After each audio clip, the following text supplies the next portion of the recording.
Hello student, आज हम लोग बात करेंगे मॉडर्न एटॉमिक मॉडल के बारे में, which was first of all given by Rutherford. और उन्होंने इस मॉडल को बनाने के लिए गोल्ड फॉयल का एक्सपेरिमेंट किया, जिसका मेन एम था to identify the nucleus of an atom.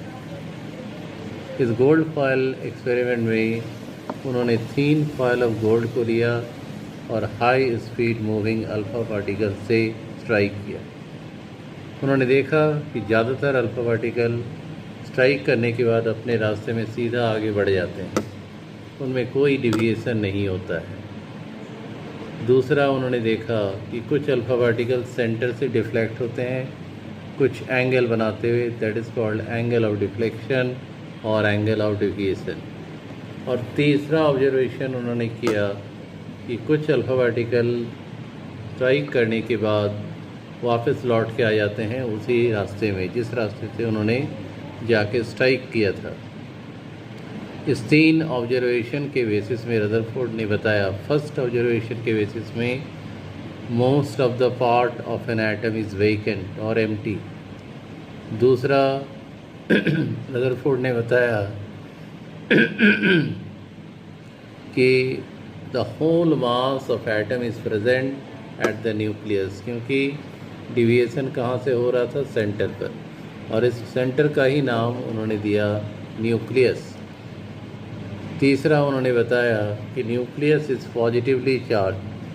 क्यों? क्योंकि अल्फ़ा पार्टिकल में पॉजिटिव चार्ज होता है, और चूँकि लौट के आ रहा, रिपल्सन हो रहा है, तो वो क्लियरली इंडिकेट करता है कि न्यूक्लियस में कौन सा चार्ज है? Positive charge. इसके अलावा उन्होंने बताया कि एटम एज अ होल वो क्या होता है? न्यूट्रल होता है, उस पर कोई चार्ज नहीं होता है। और इलेक्ट्रॉन न्यूक्लियस के चारों ओर सर्कुलर पाथ में रिवॉल्व करते रहते हैं, जैसे सन के चारों ओर प्लैनेट्स। इसलिए रदरफोर्ड के एटॉमिक मॉडल को प्लानिटरी मॉडल भी कहा जाता है। इस थ्योरी में बहुत सारी बातें सबसे पहले सामने आई। वो क्या है? Atom as a whole is neutral. दूसरा, the whole mass of atom is present at the centre. तीसरा, the centre is said to be as nucleus. चौथा, न्यूक्लियस इज़ पॉजिटिवली चार्ज।